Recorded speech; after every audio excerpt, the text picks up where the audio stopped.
আল্লাহর ওলি হযরতে জুনাইদ বাগদাদী রাহিমাহুল্লাহ, আল্লাহর ওলি হযরতে জুনাইদ সাথে নিয়ে চললেন।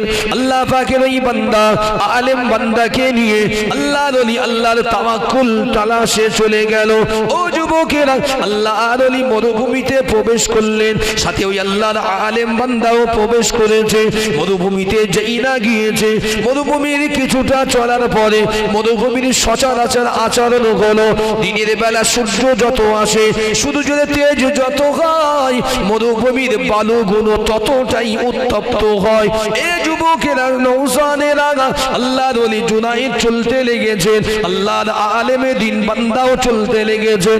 এক পর্যায়ে আলেমে দিন বলতে লাগলেন, ও আল্লাহর বান্দা জুনাইদ, একটু কি থামা যায় না, একটু কি বসা যায় না, আমাকে একটু বিশ্রামের সুযোগ কি দেওয়া যায় না?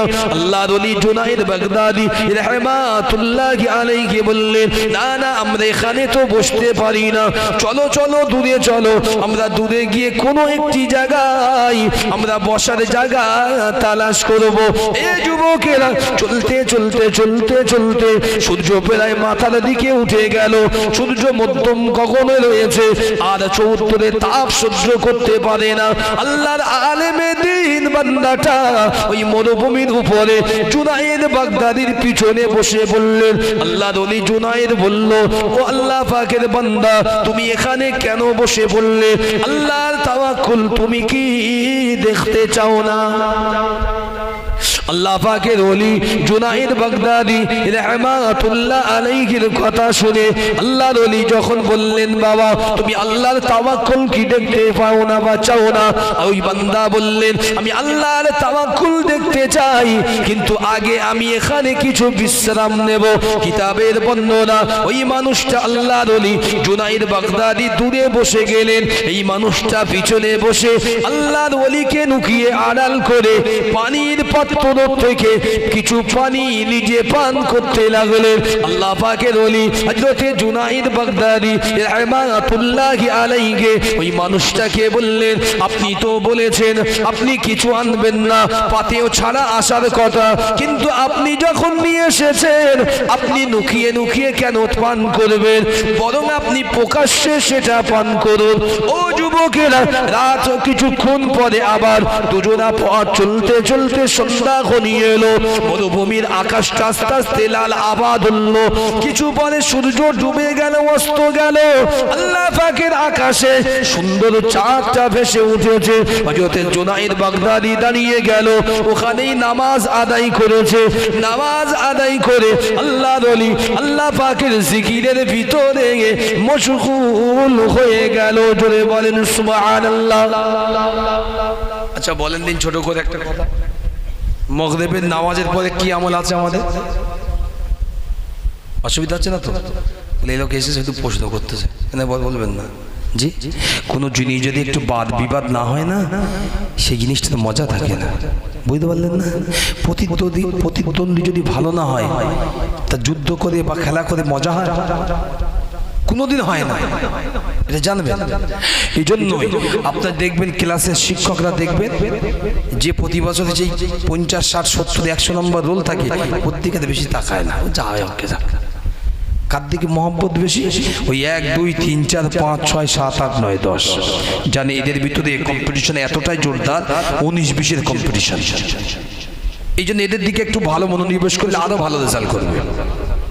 এই জন্যই আমার বলার উদ্দেশ্য এটাই, শুধুমাত্র শুনিয়ে দিয়ে গেলাম, আপনারা ভালো শুনতে পারবেন না বিষয়টা। কিছু কিছু সময় প্রশ্ন একটু উত্থান করলে আমি করছি এজন্যই, যাতে আপনার ব্রেনে মানে মাঝে মাঝে সাড়া দেয় যে না এগুলো জানা উচিত, এগুলো বোঝা উচিত। ছোট্ট ছোট্ট অনেক মসলা আছে, অনেক মসলা। আমরা জানি মাগরিবের নামাজের পরে আল্লাহ রাসূলের সবচেয়ে বড় আমল হচ্ছে সূরা মুলক তেলাওয়াত করা। কি বললাম? সূরা মুলক তেলাওয়াত করা। কারণ সূরা মুলক যারা তেলাওয়াত করে, মহান আল্লাহ সূরা মুলকের বাবরকতে, সূরা মুলকটা হচ্ছে দুনিয়ার জমিনে আমরা যেটা বলি কি যুদ্ধের জন্য যেমন ব্যবহার হতো আগে ঢাল, সেভ করার জন্য নিজেকে ব্যবহার হতো ঢাল, কবরে গেলে মহান আল্লাহ মৃত ব্যক্তির কবরে কোরআন তেলাওয়াত, বিশেষ করে সূরা আপনার ওই মুলক তেলাওয়াতকারীর জন্য ওই সূরা মুলকটা হচ্ছে আল্লাহর কবরে ঢাল বানিয়ে দেবে। দেবেন। যদি বলে যে কবরে কেউ আপনার গ্যারান্টি না থাকলেও সূরা মুলকটা আপনার ঢাল হবে, তারপরে জিকির আজকার রইল। বোঝানোর জন্য বলছি। জুনায়েদ বাগদাদি রাতের বেলা বসে বসে আল্লাহর জিকির করছেন মাগরিবের নামাজ পড়ে। এ তখনও পর্যন্ত তাওয়াক্কুল খুঁজতে পিছনে বসেই রয়েছে। জুনায়েদ তো আমাকে নিয়ে এসছে, দুনিয়ার মানুষ জুনায়েদের পাগল, কিন্তু তাওয়াক্কুলটা পেল কিভাবে পায়, তাওয়াক্কুল আমি দেখতে চাই। রাত কেটে গেল, রাতের কিছু অংশে ওই মানুষটা কিছু খাজুর বার করে জুনায়েদের কাছে গিয়ে বলছে, আপনি কিছু খাজুর খাবেন? বলছে না, আমি কোনো খাজুর খাবো না। তাহলে কেন, আপনার ক্ষুধা লাগেনি? বলছে হ্যাঁ। তা ক্ষুধা যদি লেগে থাকে আপনি খাবেন না কেন? বলছে আমি ওই আল্লাহর কাছে তাওয়াক্কুল করেছি, বললাম আমি খাবো তো খাবো, খাওয়ার যে প্রসেস তৈরি ওই আল্লাহ যদি আমার সামনে করে দেয় নিশ্চয়ই আমি খাবো, তোমার থেকে আমি খাবো না, কারণ আমি পাতে ছাড়া আল্লাহর ভরসায় এখানে এসে উপস্থিত হয়েছি। যদি বলেন সুবহানাল্লাহ। একদিন গেল, দুদিন গেল, মুসলমান শুনে নেন। 2 নম্বর দিনে আল্লাহর ওলি হযরতে জুনায়েদ বাগদাদি রাহমাতুল্লাহি আলাইহি হুজুর আমার মরুভূমিতে কিছু দূর চলার পরে ওই মানুষটা দ্বিতীয় দিনে আবার যোহরের মধ্যাহ্নের সময় উনি মরুভূমির উপরে বসে গেলেন। জুনায়েদ আমি আর চলতে পারি না, আমার বড় কষ্ট হয়, আমার বড় কষ্ট হয়, আমার পিপাসায় আমার কলিজাটা কাতর হয়ে যায়। এ জুনায়েদ আমি আর চলতে পারবো না। আল্লাহ পাকের মহান ওলি বললেন, ওগো আল্লাহ পাকের আলেমে দিন বান্দা, কিছু দূরে চলো, আমার খাদ্যর ব্যবস্থাটা মহান আল্লাহ করে দেবেন। জোরে বলেন সুবহানাল্লাহ। ওই মানুষটা অবাক হয়ে তাকিয়ে গেল, এ আল্লাহর ওলি জুনায়েদ, এই মরুভূমিতে কোনো তৃণলতা নেই, গাছ তো দূরের কথা, দুনিয়ার একটা সামান্য পাতা পর্যন্ত নাই, এই মরুভূমিতে তোমার খাদ্য আল্লাহ কি করে পাঠাবে? দুনিয়ার মানুষ একটু শুনে রেখে দেন, আল্লাহর ওলি জুনায়েদ বলেছিলেন, চলো আমরা একটু এগিয়ে যাই, আমাদের খাদ্যের সন্ধান আমার আল্লাহ নিশ্চয়ই করে দেবে। দুজনা কিছু দূর এগোনোর পরে দেখলেন বালির উপরে মহান আল্লাহ একটি খাজুর গাছ আস্তখানেই দাঁড় করিয়ে দিয়েছেন। জোরে বলেন, আরো জোরে বলেন সুবহানাল্লাহ। আল্লাহ পাক মক্কার জমিনে, বাগদাদের জমিনে আস্ত খাজুর গাছকে বালির উপরে দান করিয়ে দিয়েছেন। শুধু দান করিয়ে দেননি, বরং খাজুরের যেমন সিজনওয়ারি পাকা কাঁচা থাকে, ওই কাঁদিগুলো আমার আল্লাহ ভরপুর খাজুর দিয়ে একদম কাঁদিগুলো সাজিয়ে দিয়েছেন। জুনায়েদ বাগদাদি কাছাকাছি গিয়েছেন, আকাশের মরুভূমির মৃদু বাতাস বচ্ছে, আর বাতায় যেই বচ্ছে ওই কাঁদিতে যেই লাগছে পাকা পাকা খাজুরগুলো নিচে পড়ছে। জুনায়েদ বাগদাদি রহমাতুল্লাহ আলাইহি খাজুরগুলো তুলছে, খাচ্ছে, লোকে বলছে এই নাও। এ তো হতবম্ব, এ কি করে সম্ভব? সারা জীবন পড়াশোনা করেছি, এলেমের দরস নিয়েছি, ছাত্র পড়িয়েছি, মাদ্রাসা করেছি, আজ পর্যন্ত শুনিনি যে কোনো মরুভূমিতে খাজুর গাছ দাঁড়িয়ে থাকে। এই প্রথম জীবনে দেখলাম। সত্যি ও আস্তে আস্তে আল্লাহ পাকের তাওয়াক্কুল সম্পর্কে আস্তে আস্তে কিছুটা ধারণা আসতে লাগলো। ওখান থেকে চলে গেলেন দুজনা, আবার গিয়ে রাতের অন্ধকারে একটা জায়গায় গিয়েছে, গিয়ে দেখছেন একজন মানুষ ওদের জন্য খাদ্য আর শোয়ার জন্য বিছানা নিয়ে দাঁড়িয়ে আছেন। একটু যদি বলেন সুবহানাল্লাহ। জুনায়েদ যেই কাছাকাছি গিয়েছে, আল্লাহ ওলির সঙ্গে কথোপকথন হলো, চোখাচোখি হলো। আল্লাহ ওলিকে ডেকে বললেন, হুজুর আমি আপনার অপেক্ষায় এখানে দাঁড়িয়েছিলাম। এই মানুষটা, আমি শর্ট করছি, বেশি বলবো না, যে মানুষটা আল্লাহর আলেম বান্দা পিছনে ছিল, ওই মানুষটা তখন ফিরে বলছে, আপনি জানতেন এই মানুষটা আসবে? তো বলছে হ্যাঁ আমি জানতাম। কি করে জানলেন? আপনি কি করে জানলেন যে এই মানুষটা আজকে এখানে আসবেন? ওই আল্লাহর বান্দা বললেন, আপনার কি মনে হয়, আপনার কি মনে হয় আমি দুনিয়ায় কোনো মানুষের গোলামি করি না, আমি একমাত্র গোলামি করি মহান আল্লাহ, আল্লাহ রসুলের। তাই যে আল্লাহ এখানে এই জুনায়েদ বাগদাদিকে নিয়ে এসেছেন, সেই আল্লাহ আমাকে জানিয়ে দিয়েছেন, যাও আমার বান্দা জুনায়েদ আসছে, জুনায়েদের বোঝানোর জন্য, সাথে একজন আসছে তাদের বোঝানোর জন্য, তাদের কিছু খাদ্য এবং থাকার শোয়ার জন্য কিছু আপনার চ্যাটাইয়ের ব্যবস্থা নিয়ে তুমি তাদের কাছে হাজির হয়ে যাও। আমার আল্লাহ বলেছে বলে আমি এখানে হাজির হয়েছি। একদম অনেক লম্বা চড়া বিষয়, ওটা বলার জন্য আমার মূল বিষয় না, ওটার থেকে আজকে প্রদেশ করছি একটু।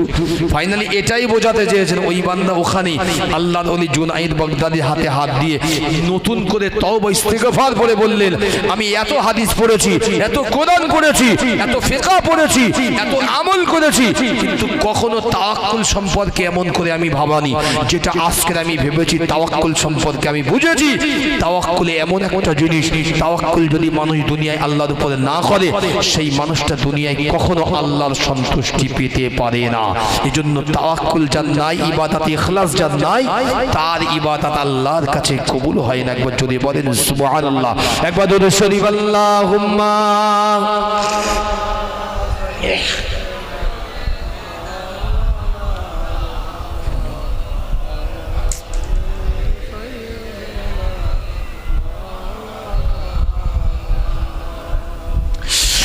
सजाया गया है दो आलम को ऐसा कि जन्नत का नक्शा नजर आ रहा है। যদি বলেন সুবহানাল্লাহ, আপনার তাকবীরের ধ্বনির মধ্যে একটু নারায়ে তাকবীর, নারায়ে তাকবীর, নারায়ে তাকবীর। অন্তত ইবলিস গুলো অন্তত দূরে চলে যায়, ইবলিস শয়তান অন্তত এই ধ্বনির ভয়ে চলে যায়। ছোটবেলায় শুনতাম আব্বারা গল্প করতো, গ্রামের ইমাম সাহেবরা বলতো আল্লাহ নবীর সাহাবীদের তাকবীর ধ্বনি শুনে শয়তান পালিয়ে যেত, বেদিনরা পালিয়ে যেত, আস্ত মানুষ। আমাদের ছোটবেলায় শুনতাম বড় বড় ওলামাদের তাকবীরের ধ্বনি শুনে সেই গ্রাম থেকে শয়তান পালিয়ে যেত। এখন আমাদের মডার্ন 2026-এর জমানায় লেটেস্ট ভার্সন এসে দেখলাম আমাদের তাকবীর শুনে আরো ওরা মেলার ভিড় জমায়। কথা বলতে আমাদের তাকবীর শুনে ওরা মেলায় ভিড় জমায়, যেটা জমিয়েছে। এই জন্য আমি বললাম যে অন্তত যাই করেন মনে মনে অন্তত বাড়ি পরিবারটাকে আপনারা ভালো করে একটু ইসলামের পথে নিয়ে আসেন। কারণ এদের জন্য এই কাজটা নয়। আপনি এখানে বসে আল্লাহর নামে দরুদ পড়ছেন, বেশুমার সব আল্লাহ দিচ্ছে, কিন্তু একদিক থেকে তো আল্লাহ আপনাকে দায়ুসের খাতায় তুলে দিচ্ছে। যদি একদিক ভালো একদিক মন্দই সব দিক চললো, তা আপনার জীবনের দামটা কতটা আল্লাহর কাছে আল্লাহই ভালো জানে। একবার জোরে বলেন সুবহানাল্লাহ। सजाया गया है दो आलम को ऐसा कि जन्नत का नक्शा नजर आ रहा है। ओ देखो जहां में नबी आ रहा है, सजदे में काबा नजर आ रहा है। लबों से लगा कर उमर कह रहा है, तू पत्थर है तेरी औकात क्या है। जो बोले सुभान अल्लाह। लबों से लगा कर उमर कह रहा है, तू पत्थर है तेरी भी औकात क्या है। फकत इसलिए हमने बूसा दिया है, नबी का वो बूसा नजर आ रहा है। सजाया गया है दो आलम को ऐसा कि जन्नत का नक्शा नजर आ रहा है। जो पूछा किसी ने ये किसने नचाया, कमर को खिलौना ये किसने बनाया। जो बोले सुभान अल्लाह। পৃথিবীতে আল্লাহ রাসূলের জন্য চাঁদকে খেলনা করা হয়েছিল, যা পৃথিবীর ইতিহাসে আজও বিরল। দুনিয়ার এমন কোনো মনীষী নেই বলতে পারবে না যে চাঁদ আমার জন্য খেলনা হয়েছিল। একমাত্র মহান রব্বুল আলামিনের মহান নবী বিশ্বনবী মুহাম্মদ সাল্লাল্লাহু আলাইহি ওয়াসাল্লামের জন্য চাঁদকে আমার আল্লাহ খেলনা বানিয়ে দিয়েছিল। কবি সেটাকেই বলেছে, जो पूछा किसी ने ये किसने नचाया, कमर को खिलौना किसने बनाया, तो बोली हलीमा ये देखे जमाना, झूले पर आका नजर आ रहा है, सजाया गया है दो आलम को ऐसा कि जन्नत का नक्शा नजर आ रहा है।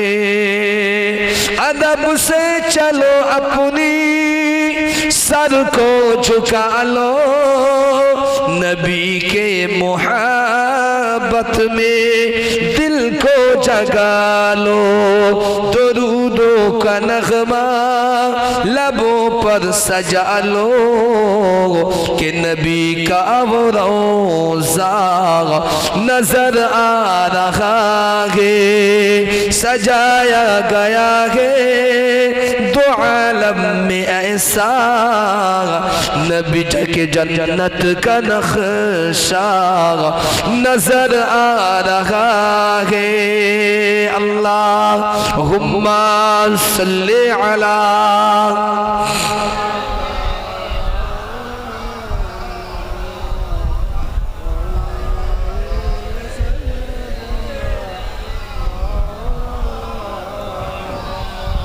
আসুন একটু এগিয়ে যাই। তাওয়াক্কুলের বিষয় আলোচনা করছিলাম, আবার একটা ছোট্ট বিষয় আলোচনা করি হাদিস শরীফ থেকে। কি আল্লাহ রাসূলের সাহাবী আমরা সকলেই জানি, দুনিয়ার জমিনে সবচাইতে কালো ব্যক্তির নাম ছিল হযরতে বিলাল হাবশী রাদিয়াল্লাহু তাআলা আনহু। এই ভদ্রলোকের বাড়ি ছিল ইস্তিফিয়া। কোথায় বললাম? ইস্তিফিয়া, মনে রাখবেন। বর্তমানে সিরিয়ার অংশ, সিরিয়া থেকে আরো কিছুটা দূরে যেতে হবে, নতুন রাষ্ট্র ইস্তিফিয়া, কেউ বলেছে ইউথিফিয়া। এই জায়গায় বাড়ি ছিল দুটো ব্যক্তিত্ব। আপনার কোমরখালী মানুষ খুব ভালো করে শুনবেন, দুটো ব্যক্তিত্ব। একটা ব্যক্তিত্ব হচ্ছে সাইয়্যিদনা বেলাল, আর একটা ব্যক্তিত্ব হচ্ছে আম্মাজান হযরতে রাবিয়া বাসরি রাহমাতুল্লাহ আলাইহা। একজন দুনিয়া থেকে ঘোষিত জান্নাতি রাসূলের সাহাবী, অপরজন দুনিয়া থেকে ঘোষিত আল্লাহ পাকের একজন দুনিয়ার মহিলা ওলি আউলিয়া, যিনি দুনিয়াতে এমন ইবাদত করেছে যার সওগাতের জন্য, সোয়াগাতের জন্য স্বয়ং খানায় কাবাও আগিয়ে এসেছিলেন। ধরে বলেন, দুজনা বিক্রিকৃত দাস, দুজনকে, এই দুজন মানুষকে, ওই দুজন নারী পুরুষকে ইস্তিফিয়া থেকে অপহরণ করে কৃতদাসী হিসাবে বাজারে বিক্রি করে দেওয়া হলো। আর দুজনাই কালো ব্যক্তিত্ব, আর দুজনাই আমার আল্লাহকে সন্তুষ্টি রাজি খুশি করিয়েছে। আপনারা হয়তো অনেকেই জানেন, অনেকেই জানেন না। সাইয়্যিদনা বেলালের মাজার মুকাদ্দাস হলো কোথায় বলে? আপনারা এত ওয়াজ শুনে মনে রাখতে পারেন না? হযরত বেলাল রাদিয়াল্লাহু তাআলা আনহুর মাজার, আমরা কেউ অনেকে বলি, এখন নয়, আগেকার যুগে ছিল। এই ইলমের কেন্দ্র বলা হয় কুফা, যদিও এখন নেই। এখন বর্তমানে সিরিয়ার অন্তর্ভুক্ত জায়গা আছে, সিরিয়ার অন্তর্ভুক্ত নাম হচ্ছে, কেউ বলেছে যদিও বাগদাদের অন্তর্ভুক্ত হলেও হতে পারে, জায়গার নাম হচ্ছে দিমাশক, আমরা যাতে বাংলায় বলি দামেস্ক। এই দামেস্কের জমিনে সাইয়্যিদনা বেলাল রাদিয়াল্লাহু তাআলা আনহুর মাজার মুকাদ্দাস। আচ্ছা বলেন দিনি, দুনিয়ার লজিক দেখেছেন আর হাদিসের লজিক দেখেন। আল্লাহ রাসূলের মাজার হচ্ছে মদিনাতুল মুনাওয়ারা, বেলালের মাজার হচ্ছে দিমাশকে। আল্লাহ রাসূলের মোবারক, আল্লাহ রাসূল সাল্লাল্লাহু আলাইহি ওয়াসাল্লামের এক সাইডে রাসূলের এই মধ্যবর্তী মোবারকে আবু বকর সিদ্দিক শুয়ে আছে, আর পায়ের দিকে উমর ফারুক শুয়ে আছে রাদিয়াল্লাহু তাআলা আনহু।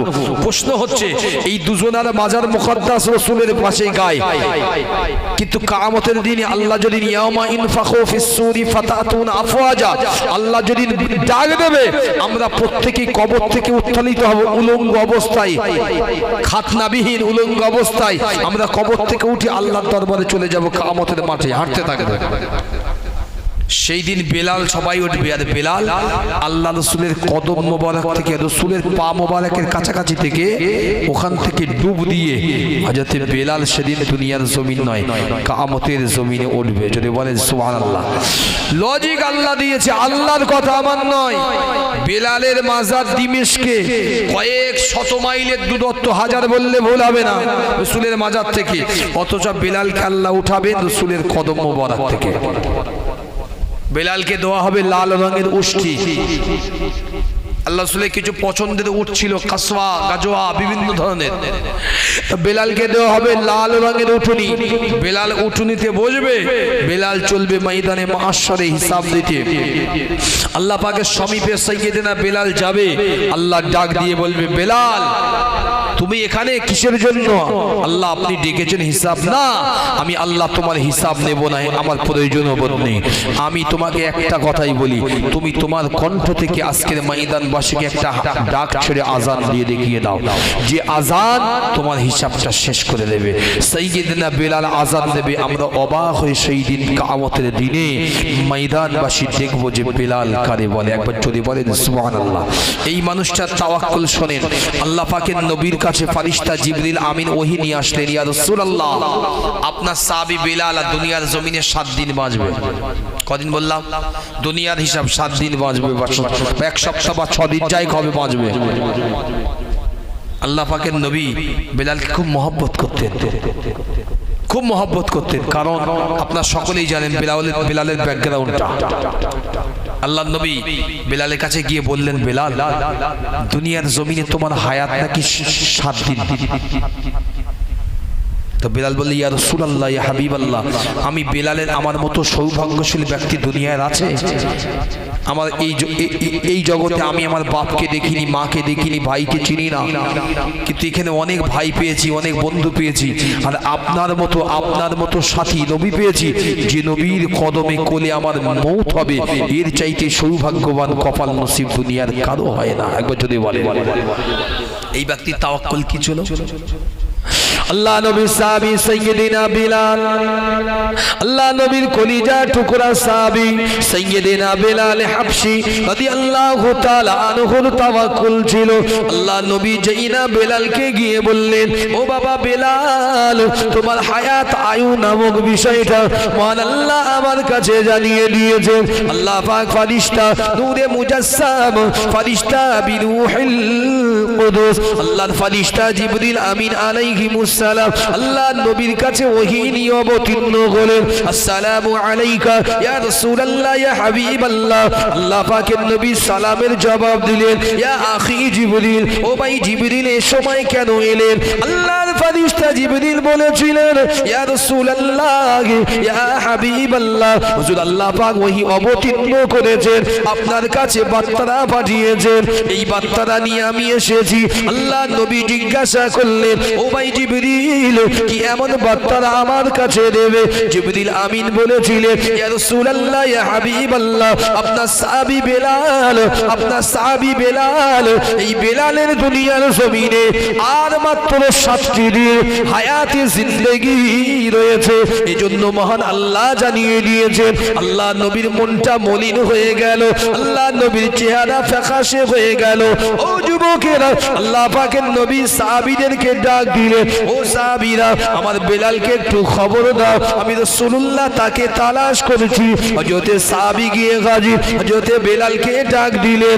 বেলাল দৌড়ে দৌড়ে মদিনার মসজিদে নববী শরীফে হাজির হলেন। আসসালামু আলাইকা ইয়া রাসূলুল্লাহ, ইয়া হাবিবাল্লাহ, হুজুর আমাকে কি আপনি ডাক দিয়েছেন? আল্লাহ নবী বেলালের মুখ পানে তাকিয়ে থাকে। ও যুবকেরা, আল্লাহ নবী বেলালের মুখের দিকে তাকিয়ে আল্লাহ নবী দুটি নূরের চোখ দিয়ে পানির টোসা গড়িয়ে যায়। কেউ যদি জানতে পারেন যে এর ভেতরে কেউ আছে, কালকের মৃত্যু হবে,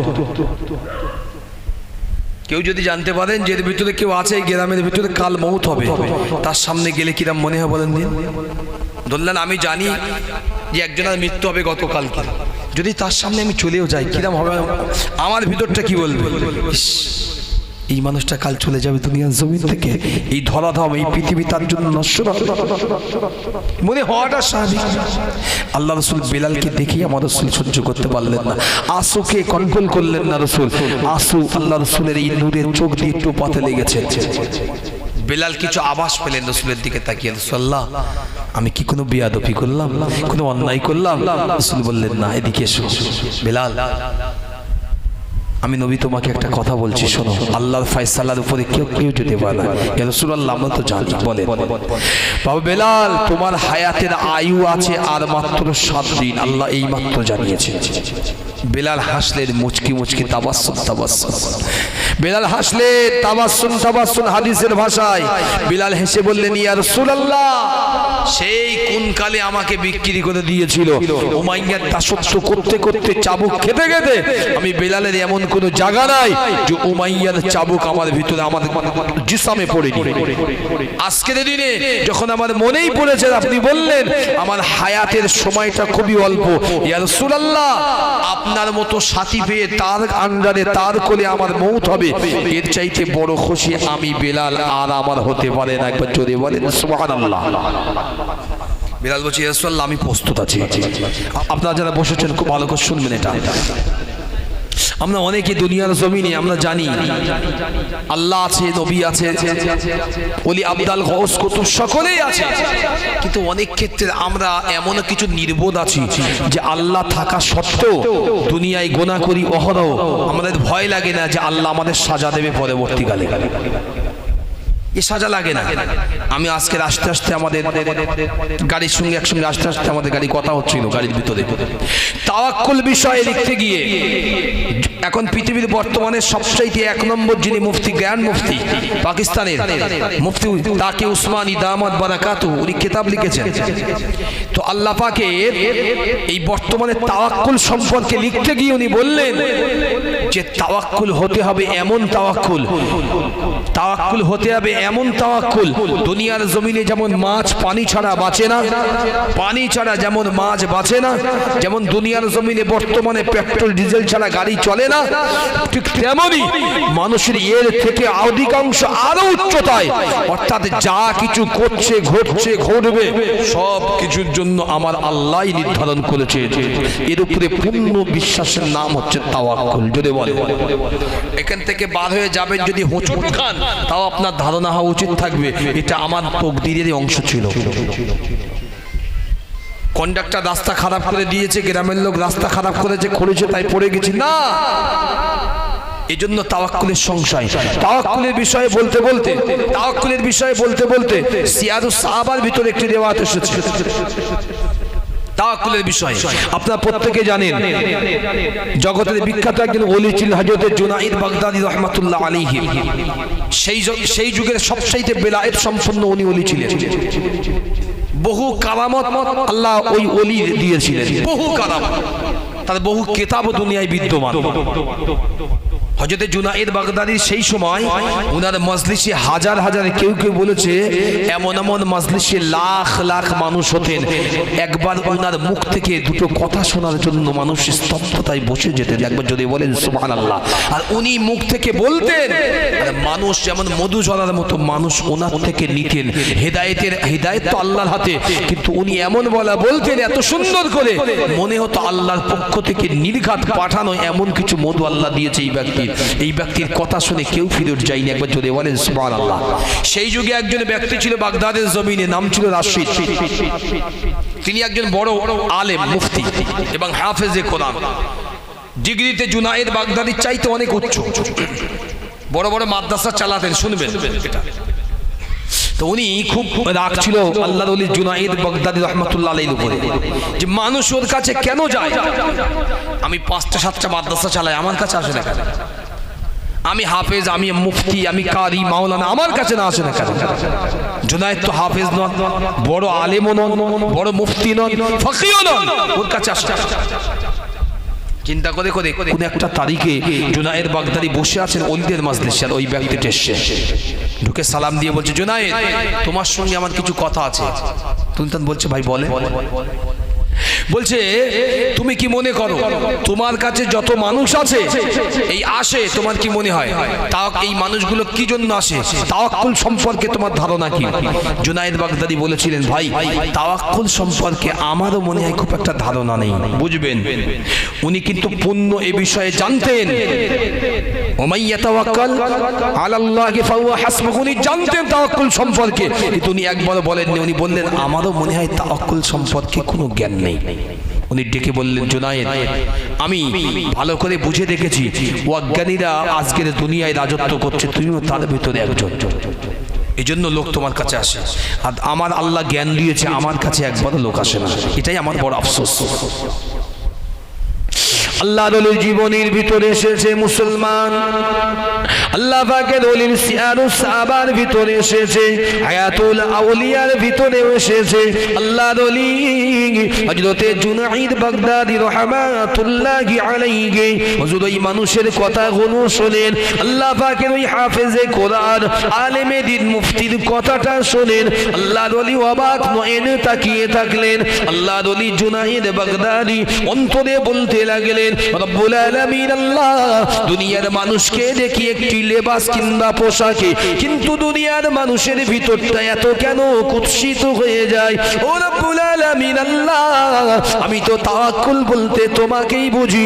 আল্লাহ আমি জুনায়েদ, আমাকে যদি খাদ্য প্রদান হয় ওটা আপনি আমার নির্ধারণ করেছেন। দুনিয়ায় যদি আমার গায়েতে একটি ফোঁড়া বের হয় ওটাও আপনি নির্ধারণ করে দিয়েছেন। দুনিয়ার জমিনে যদি আমার গায়েতে যদি কিংবা আমার মাথায় যদি কিছু একটা আঘাত করে ওটাও আপনি আপনার পক্ষ থেকে দিয়েছেন। রব্বুল আলামিন আমি সব কিছু আপনার উপরেই সতর্ক করে দিয়েছি, আর আমি জুনায়েদ এটাকেই বুঝেছি তাওয়াক্কুল। কিন্তু না না, আল্লাহর বান্দা হাফেজে কোরআন হয়েছে, তিনি একজন বড় মুফতি হয়েছে, অন্তরে এত বড় গীবত গিল্লা নিয়ে বাঁচে। রব্বুল আলামিন আল্লাহ, এই বান্দার অন্তরে আল্লাহ আপনি হেদায়েতের নূর জ্বালিয়ে দেন। জোরে বলেন, আরো জোরে বলেন সুবহানাল্লাহ। ওই মানুষটা রাশেদ বলতে লেগেছেন, ওই আলেমে দ্বীন বলতে লাগলেন, ও হযরত জুনায়েদ আমি তোমাকে বলতে চাই, তুমি আমার সঙ্গে কি একটুখানি বসে সময় দিতে পারো? আল্লাহ পাকের ওলি হযরত জুনায়েদ বাগদাদি রাহমাতুল্লাহি আলাইহি মজলিস ছেড়ে উঠে দাঁড়িয়ে চলে এলেন। আল্লাহর ওই বান্দার সঙ্গে কথোপকথন করে উনি কিছু কথা বললেন, ও ব্যক্তিও কিছু কথা বললেন। একটা সময় আল্লাহ পাকের ওলি হযরত জুনায়েদ বাগদাদি বললেন, ও আল্লাহর আলেম বান্দা, তুমি কি একটুবার আমার একটি কথা শুনবে? উনি বললেন, বলে। তো চলো আমি আর তুমি সফরে যাই, ভালো করে শুনবেন। আমরা অনেকেই বললাম না যে বিলিভ করি না, চোখে না দেখা পর্যন্ত মানতে চাই না। মনে রাখা দরকার, সারা জীবন চেষ্টা করে যান, চোখে আপনি অনেক কিছুই দেখতে পাবেন না। দুনিয়ার অনেক নাজারা আল্লাহ আমাদের চোখ থেকে মারুর করে দিয়েছে, চোখে দেখতে পাবেন না। তারপরেও মনে রাখুন, আমার আল্লাহ এই দুনিয়ার মানুষের দোয়া আজও কবুল করে যাচ্ছেন। জোরে বলেন সুবহানাল্লাহ। রিসেন্টলি কিছুদিন আগে রমজান মাসে একটি ভিডিও নেট দুনিয়ায় ভাইরাল হয়েছে, ঝড় তুলেছিল। পাকিস্তানের একজন ভাই খানায় কাবায় কাজ করেন, ধোয়া মোছা। তিনি অনেক টাকা দিনা করে দেশ থেকে ওখানে গিয়েছিলেন, কিন্তু দীর্ঘদিন হয়েছে সেই দেনা পরিশোধ করতে পারেনি। তো খানায় কাবার গ্লাসটা ধরে কাঁদছে আর বলছে, মালিক, ও খানায় কাবার মালিক, দুনিয়া তো তুমি সবারই মালিক, সবার সমস্যার সমাধান তুমি করো। এখানে যে আসে প্রত্যেকের সমস্যার সমাধান হয়ে যায়। আমি তো 5 বছর তোমার দরবারে আছি, আমার সমস্যার সমাধান তো হলো না। আজ আমার বাড়িতে হুমকি চাপ, আমার কাছেও চাপ আসছে, টাকা দাও। আমি তো আয় থেকে বেশি ইনকাম করতে পারি না, তা আমার দোয়া কি কবুল হয় না? উনি দোয়া করছেন। এখনকার যে ক্যামেরা আছে দেখেছেন, হেডেন ক্যামেরা, ওনার এই দোয়ার কান্নাটা হেডেন ক্যামেরায় শুট হয়েছে। মক্কার একজন ধনী শায়েখ, ধনী ওটা দেখে তার অন্তরটা বিগলিত হয়েছে। আল্লাহ তার অন্তরের ভিতরে এর বিষয়ে মহাব্বত পয়দা করে দিয়েছেন। উনি ওনাকে ডাক করে জিজ্ঞাসা করলেন, তোমার বাড়ি পাকিস্তানে, কত টাকা দেনা করে এসেছো? বলেছো। শায়েখ এখান থেকে তার অ্যাকাউন্ট থেকে দেখে সেই পাকিস্তানে তার পুরো দেনাটা একার ঘাড়েই শোধ করে দিয়েছেন। ধরে বলে বিশ্বাসে অনেক আমরা বলি না, মেলাই বস্তু তর্কে বহুদূর। 2 নম্বর শুনে নেন, এই কয়েকদিন আগে এটাও ঘটেছে। বাংলাদেশের একজন ব্যক্তি, এই বাংলাদেশের ওই মানুষটা একই কেস, সেও বলেছে আল্লাহ আমি ভিটে মাটি সব কিছু করে এসে আল্লাহ এখানে আমাকে নিয়ে এসছে, কিন্তু দালাল নিয়ে এসে আমার চাকরি দেওয়ার পরিবর্তে আমাকে মরুভূমিতে পাথর ভাঙাচ্ছে। আমাকে বলেছিল খানায় কাবায় কাজ দেবে, অথচ মরুভূমিতে পাথর ভাঙাচ্ছে। কিন্তু আমার নিদারুণ কষ্ট, আল্লাহ আমি তাকে মাফ করবো না, আল্লাহ তুমিও তাকে মাফ করো না। আমার আল্লাহ ওর কথাটাকে শুনেছেন। আমার আল্লাহ একজন দানবীরকে পাঠিয়ে ওই বান্দার কাজের ব্যবস্থা এই খানায় কাবায় করিয়ে দিয়েছেন। ধরে বলেন সুবহানাল্লাহ। এখন প্রশ্ন হলো, আল্লাহ তাদের শোনে, তাদের শুনছে, আপনাকে কেন শোনে না, আমার কেন শোনে না? দেখ আল্লাহ শুনতে পায় না। ত্রুটি কোথায়?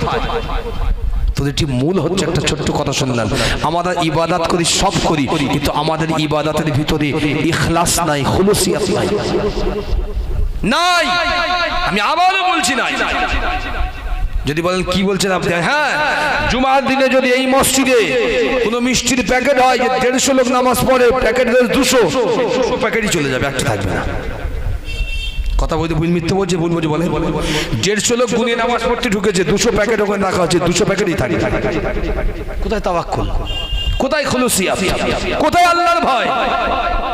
আপনার লোয়ার কথা 1 প্যাকেট, আপনি 1.5-2 প্যাকেট নিয়ে গেলেন কেন? অর্থাৎ আমরা আল্লাহর ভয় যতই করি বলি মনে মনে, মনে রাখুন আল্লাহর ভয় এই অন্তর করে না। যদি তাই করতো, আমি আবারও বলছি, আল্লাহর ভয় যদি অন্তর করত, আপনি গুনাহ করতে যাওয়ার আগে অন্তত 10 বার ভাবতেন আপনি। এখন তো ডিজিটাল গোনা হয়, ডিজিটাল বলুন তো, এখন গোনা কি সুন্দর গোনা। একটা ছেলে, একটা মানুষ সন্তানটাকে মানুষ করেছে 12 বছর, 14 বছর, 16 বছর, 18 বছর। একটা মেয়েকে মানুষ করেছে বাপ 18 বছর মেয়ের বয়স, বাপ মা ফোন দেয়নি, মেয়ে উচ্চ মাধ্যমিক পাস করে ফেলেছে। মেয়ে বাপের কাছে বলে বলে হয় না বলে মায়ের কাছে বলল, এবার যদি ফোন না দাও আমি কিন্তু আর কলেজে ভর্তি হব না। মা বলছে তাই তো, মেয়েটা কলেজ যাবে, দূরে পড়তে যাবে। স্বামীকে বলছে শুনছো, এবার কিন্তু আমার কোচির ফোন দিতে হবে, কোচি এবার স্কুল থেকে কলেজে যাচ্ছে। তোর বাপ বলছে আমি 18 বছর ফোন দেইনি, কিন্তু তো আগে দাওনি, আলাদা জিনিস এখন দিতে হবে। ব্যাস ফোন দিয়েছে, 18 বছর বাপ তিল তিল করে গড়ে তোলা মানুষ করে ওই মেয়ে কিংবা ছেলে, ফোনটা যেই দিয়েছে 2.5 মাস সময় লাগেনি, এখান থেকে ব্যাগপত্র গুছকে লাউ। কথা বুঝতে পারলেন না? 18 বছরের বাপের যা কেরামতি, 2.5 মাসে এই ফোনটাই খাম্বাক ডবল কেরামতি দেখিয়ে চলে গেল। বলে দেখুন, তাই আপনার কেরামতি বেশি না ফোনের কেরামতি বেশি? এটা বোঝা আপনার দায়িত্ব, আমার নয়। ডিজিটাল গোনার জমিনে আমরা এখন অটোমেটিক্যালি ভালোই পদার্পণ করেছি, আপনি বুঝতে পারবেন না। আপনি বুঝতে পারবেন না আপনার চলাচল এই ক্যামেরায় কয়েদ হচ্ছে, কোন মানুষ যে দিয়ে দিচ্ছে আপনি নিজেই বুঝতে পারবেন না, যেটা আমরা এখন বুঝতে পারছি, উপলব্ধি করি। বর্তমান জমানায় যারা দেখবেন খুব অন্য দিকে, যে কোনো তার সাহিত্য শাসন হোক, নেতা হোক, হুজুর হোক, যেই হোক, সে যদি যে কোনো একটা জায়গায় ফেমাস যদি হয়ে যায়, তার বাথরুমে যাওয়ার ছবিটা কিন্তু লোক ক্লিক করে দেয়। আমাদের হুজুর বাথরুমে যাচ্ছে, নাউজুবিল্লাহ বলে। আমি তোলার পক্ষে বা বিপক্ষে বলছি না, আমি বলছি আপনার ভয় কতটা আছে আল্লাহর দিকে। কিসের ভয় আপনার? ভয় তো তখনই হতো আপনার যদি মনে হতো, আপনার ব্রেনে আসে না, বিবেক আসে না যে আমি মুসলমান শুধু নয়, ঈমান আনা ছিল সহজ তাদের জন্য, মুসলমান হওয়া ছিল বড় কঠিন। কারণ ঈমান আনতে গেলে অদৃশ্যের প্রতি আনতে হতো, এবং কলমা পড়লে ঈমান আনা হতো তখন। কিন্তু মুসলমান হতে গেলে আল্লাহর পূর্ণাঙ্গ বিধান সূচিটা মান্যতা দিতে হতো, মানতে হতো, তবে মুসলমান হতো। এখন উল্টে দিয়েছি আমরা লাইলাতুল কদর পেয়েছি, আমরা কি সুন্দর আনন্দ করি, খায়রুম মিন আলফি শাহর, 1000 মাসের চাইতে উত্তম। একদিনের এক রাত্রের ইবাদত 84 বছর 4 মাসের ইবাদতের সমতুল্য। কি আনন্দ আমাদের ধরে না, কত চালাকি আমাদের।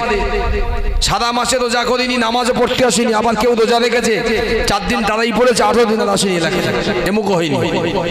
ঠিক 21 তারিখ থেকে এসছে, কেউ বলছে আমি 27 তারিখে যাবো তারাবি। কেন? লাইলাতুল কদর। আল্লাহ রাসূলের কাছে যখনই জিজ্ঞাসা করা হয়েছে, সহিহ বুখারী, তিরমিজি, সিয়াসাত সব কটা হাদিস তার প্রমাণ দিয়েছে। আল্লাহর নবীর কাছে জানতে চাও যে ইয়া রাসূলুল্লাহ, লাইলাতুল কদর কোন রাত্রি? আল্লাহ রাসূল বললেন 21, 23, 25, 27, 29 বিজোড়ের রাতগুলো তালাশ করো। আপনারা জানেন বোঝার নাম ইসলাম। আল্লাহ রাসূল কিন্তু জানতেন, আল্লাহ রাসূলকে আল্লাহ জানিয়েছিলেন হাবিব আপনি লাইলাতুল কদর পেয়েছেন। কিন্তু অবাক হলেও সত্য যে আল্লাহ তার হাবিবকে লাইলাতুল কদর দিলেন, উম্মতদেরকে দিলেন, সেই আল্লাহ তার বন্ধুর জেহেন থেকে লাইলাতুল কদরের রাতটাকে ভুলিয়ে দিলেন, ভুলিয়েও দিলেন। কারণ না ভোলালে জানতো আল্লাহ যে এই কোন জিনিস আখরি জামানায় আসতেছে। যদি আল্লাহ বলে দিত 27 তারিখটাই লাইলাতুল কদর, এই মসজিদটা দূরের কথা দুটো করতে হতো এলাকায়, এত লোক হতো এলাকায়, একটা বাইরে ওই দিনই আসে। এজন্য আল্লাহ তার হাবিবের জেহেন ব্রেন থেকে ভুলিয়ে দিয়েছিলেন লাইলাতুল কদরটা, কিন্তু হাবিবকে দিয়েছিলেন, তার উম্মতকেও দিয়েছে আমাদের। আমরা আহামক বলে আমরা অনেকে 27 থেকে লাইলাতুল কদর তালাশ করি। আসুন ফিরে আসুন আল্লাহর ওলি হযরত জুনাইদ বাগদাদী রাহমাতুল্লাহ আলাইহি এবং ওই আলেম মানুষটাকে বললেন, শোনো আমার সঙ্গে তুমি সফরে যাবে? তো হ্যাঁ, কেন যাব না, চলো। কোথায়? মরুভূমি। যেই বলেছে মরুভূমি, মরুভূমিতে সফরে কি করব? তাহলে তাওয়াক্কুলের সন্ধানে যাব। যেই বলেছে তাওয়াক্কুলের সন্ধানে, এই মানুষটা চমকে গেলেন। তাই তো জুনাইদ আমাকে বলছে তাওয়াক্কুলের সন্ধানে মরুভূমিতে যেতে হবে। বলছে পাতেহ ছাড়া না পাতেহ সহ? বলছে পাতেহ ছাড়া। পাতেহ বুঝতে পারছেন? মানে খাওয়া দাওয়া পানি এগুলো ছাড়া না এগুলো নিয়ে, এগুলো ছাড়া। এ তো বোকামি, এ তো বোকামি। আপনি বঙ্গোপসাগর পার হবেন জাহাজে, উদাহরণ বলছি, 4 দিন সময় লাগবে, আপনি বলছেন আমি 1 দিনের জন্য খাদ্য মজুদ করবো না। এ তো বোকামি ছাড়া অন্য কিছু না। উনি বলছেন এ তো বোকামি। জুনাইদ বলছে আমি বোকামি বলছি না, চলো না। কেন যাব? উনি বলছেন কেন যাব? জুনাইদ বলছে আল্লাহর তাওয়াক্কুলটা নিজের চোখে দেখতে আমরা জঙ্গলে যাব, ওই আপনার মরুভূমিতে যাব, চলো। ওই মানুষটা নির্ধারণ দিলে জুনাইদ বাগদাদির কাছে আসলেন, কিন্তু ভেতরে পানির পট আর কিছু খাজল লুকিয়ে নিয়েছেন।